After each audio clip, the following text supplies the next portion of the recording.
Welcome back to my channel, guys. Today I'm going to show you guys how to make this quick, easy, fresh couscous salad recipe. If you are new here, don't forget to hit the subscribe button and the bell so you don't miss a single recipe from me. All the measurements and the items that I've used in this recipe will be linked in the description box below. So we're going to start off with some couscous. This is the couscous that I'm using. Obviously I don't show brands here, but I will have the name in the comment section for you guys.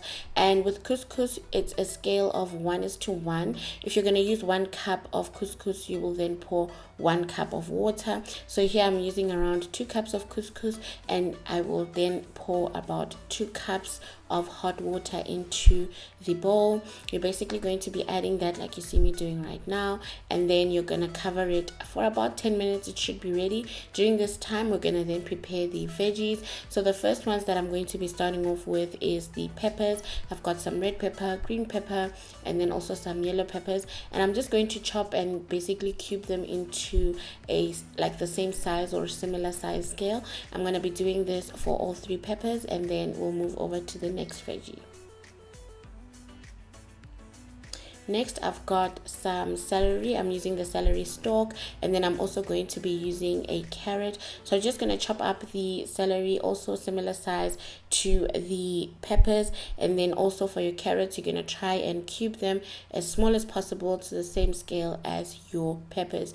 Next, we're going to be adding some cucumber. So when you're making a salad with cucumber, I would strongly advise that you remove the center, because that tends to go off really quickly, and if you want your salad to last a little bit longer, maybe even overnight, you probably want to be removing that. I'm gonna chop it up into the same size like I did.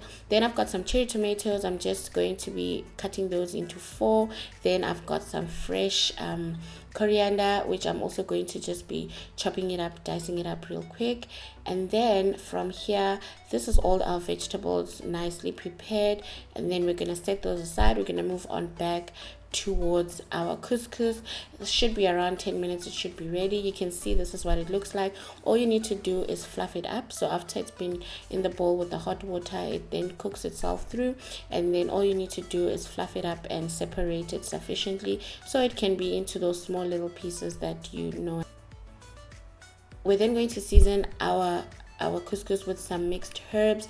Then I'm going to pour in my vegetables, and I'm just basically going to be adding them on top, because at this point I would like to add a little bit of lemon juice, which I'm going to do after I've added this crushed garlic. So I'm going to add the crushed garlic on top. I do recommend that you use the fresh crushed garlic type, or you chop up your own and not the dried kind, because it's not going to absorb any liquid. There's not much liquid in this recipe. So then I did indicate we're going to add a little bit of lemon, and the lemon is just going to help your vegetables as well just remain a little bit fresher for longer. So you're going to carefully toss your vegetables inside your couscous. You can see the method that I'm employing. I would advise you use 2 spoons to do this, and then you're going to try and evenly distribute it as far and as much as you can. Then at this point, I'm going to be adding some oil. I'm using avocado oil. You can also use olive oil. I don't recommend you to use sunflower oil. More likely for you to be using aromatic oils than it is to be using cooking oils. Okay, we're gonna continue to mix that up, and then I've also added some Feta in that process as well, and then I'm just going to be mixing it up and distributing it together. It's a quick and a simple recipe which you can serve as a side dish with all your other meals, and that is it. It's a quick, simple and easy recipe. If you are new here, don't forget to hit the subscribe button and the bell so you don't miss a single recipe from me. Comment in the comment section, like this video, and I will see you next time. Bye.